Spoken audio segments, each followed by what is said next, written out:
Hello everyone, welcome to another video. So for this video, I'm going to show you how you can use Microsoft Foundry. So you're going to leverage the Microsoft Foundry to create your own LLM app. So we're going to use a chat LLM. That's what we're going to create in this session. So to start with this, first thing you need to do is go to portal.azure.com. So when you go to portal.azure.com, then you can look for Microsoft Foundry. So if you type Foundry, I think just a Foundry should be enough. So you can see it under the services, there will be Microsoft Foundry. You can simply click on that and that will take you directly into the Microsoft Foundry service. So in here, when you scroll down, you should see create a Foundry resource. Just click on create a resource. And here, you just fill in the information here. So as always, you fill in the subscription, you create your resource group, and then you fill in the rest of the field. So I'm just going to create a brand new resource group. I'll name this one as AI Test RG, and then save it. And for the name, I'll name this one as Coffee Test. The name have to be unique, so I'm just going to add a few numbers to it. Coffee Test 1 2 3 AI, and that's not taken. Make sure the name is unique because it's essentially it's just like going to create an endpoint, and the name have to be unique.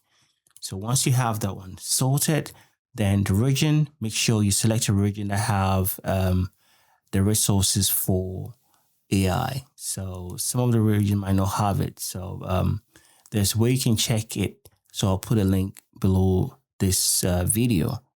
All right. So I know for a fact that East US have it. So I'll leave that. I'll leave this resource at East US. And then that's about it. I'll leave the default project name as this. And then that's about it. Just simply click on review and create. So that should verify all the information that we have inputted into these fields. If everything's all good, then we get the option to create. So I'm just going to click on the button to create the Foundry resource. So this will take a moment or two to complete the creation of the resources.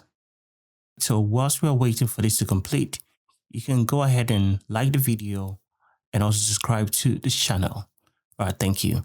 So as you can see from here, we have the resource deployed successfully. So we can go directly to the resource by clicking on go to resource, and this should take it directly to our Foundry resource page. So as you can see from the overview page here, everything is all set up. The status is successful. That means we got everything set up correctly. Then what we need to do is to essentially access this resource. To do that, we can scroll down here and then click on the link right there to go to the Foundry portal. Or we can simply go open up a new tab and type in ai.azure.com, and that should take you to the Foundry. But we're going to use this button here. So this should open up a new tab. So once I click on it, it will direct us to the Foundry app console. So all your AI or LLMs, all of them, this is the section here that you actually use for creation and also management of your LLMs. Right, so once you've set this up, we can see that there's a banner at the very top. Recently, Microsoft have created a brand new Microsoft Foundry experience. So if you want to experience the new one, then you click on Start Building. I would highly recommend that you click on Start Building to experience the new console interface for Microsoft Foundry. The reason is that is going to be what is going to be used in the future. So you might as well just use it, get used to it. So I'm just going to click on that button. So once I click on it, it should give us a new Foundry, or you can also use the toggle here to select the new Foundry. But I'm just going to click on this, and this should give us the new Foundry experience. So we can select the project that we created and then click on go. And that should take us to the new experience. So as you can see now, I have toggle on the new Foundry experience. So the interface look very nice and beautiful. To start building, you can simply use the options at the very top here to start your creating of agent, designing workflow, and also exploring your models, right? But on the top right, you notice there's discovery, build, operate, and also document. Let's look at the discovery. So the discovery will give you information about the different large language models that they do have. So you can see that there's a lot of them here. It's broken them down into features models. See now they do support Cloud Opus as well. And you notice that they've also broken this down into the popular providers. So Azure, OpenAI, Anthropic, Microsoft, Meta, Mistral, DeepSeek, all of them are supported. If you scroll a bit down, you also see models browsed by collections. So there's a lot you can actually do. And there's also a model leaderboard. If you want to see which of the models that are good based on specific measurement, you can definitely review this and then help you to select the model you want to use.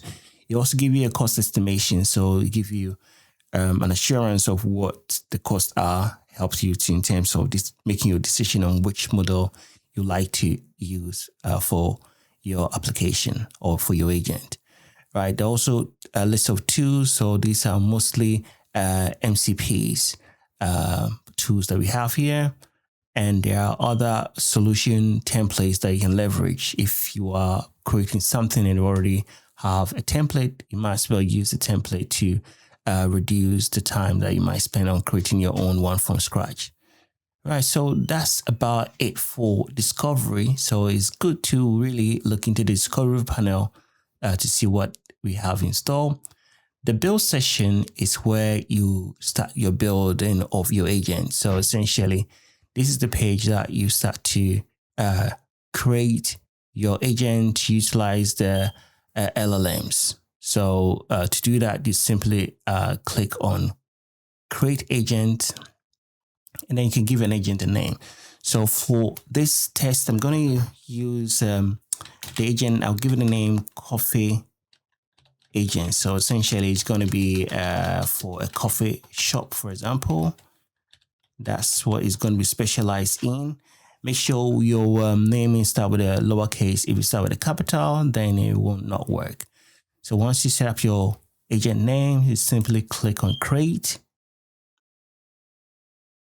It should take about a few seconds to populate the page. So here we go. So I've created the agent. So as you can see right from the back, it will have the GPT 4.1 LLM, right? But you obviously can create your own. So for example, if I click on this, it will start to deploy that specific model, and then I can use that model as well. I got an error message, but I don't think that should be a problem. If I click on this and select it, should load up. If it doesn't load up, we can go to the model page. That will show us the list of models that we do have. I'm not going to save this for now. I'm just going to say no. And when I come in this page here, you can see that this is the model I just deployed, GPT 4.1 mini, and it's successful. You can see the time when it was created was just a few minutes ago. And this was the default one that came with the agent when we first created it. So if I go back to agent page, I should be able to select that model. So as you can see there, if I want to leverage the 4.1 mini, I can simply select it. The reason why I selected the 4.1 mini is because it's quite cheaper compared to the 4.1. So I can select that to use that model. Now that I've selected the model, and then you have to hit the save button to confirm the model selection. So once you have that out of the way, you can simply give it a message and then it will obviously respond back. So I'm just going to use what is science, and then the model should give me the answer.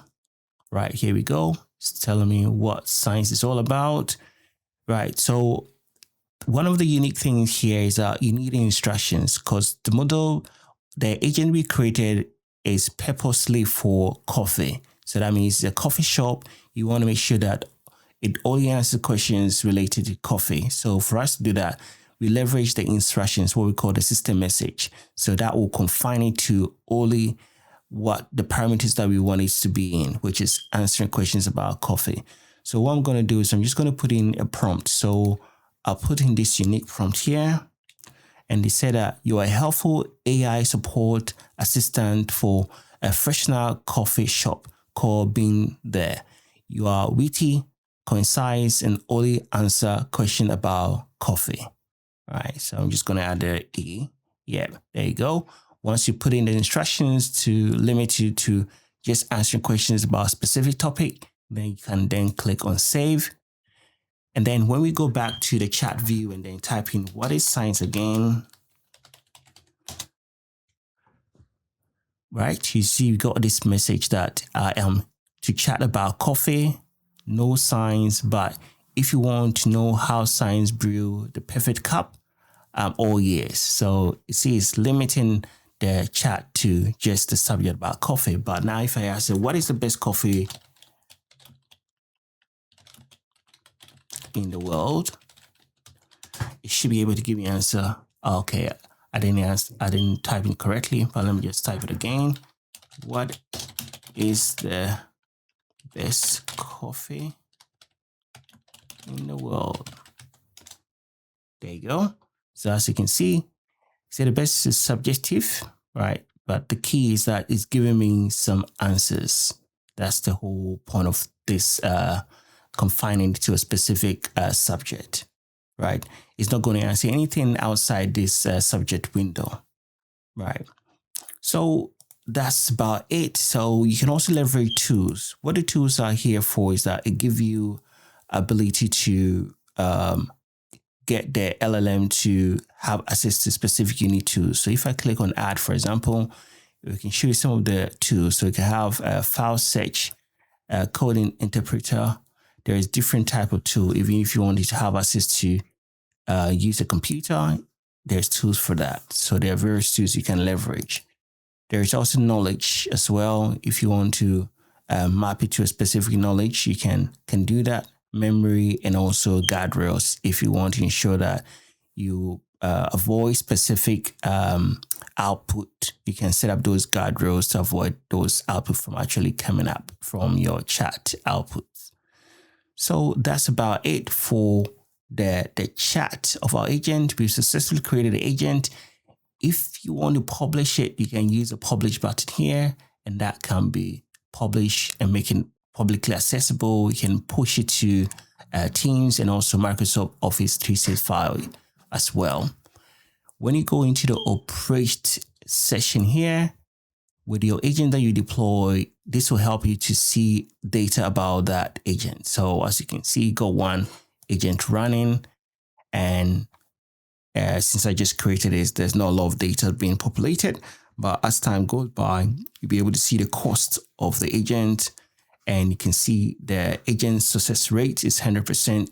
It was able to answer all the questions I actually input in there. So give me 100% success rate, and we'll give it a number of token I've used so far, which is very handy. Tells you the usage.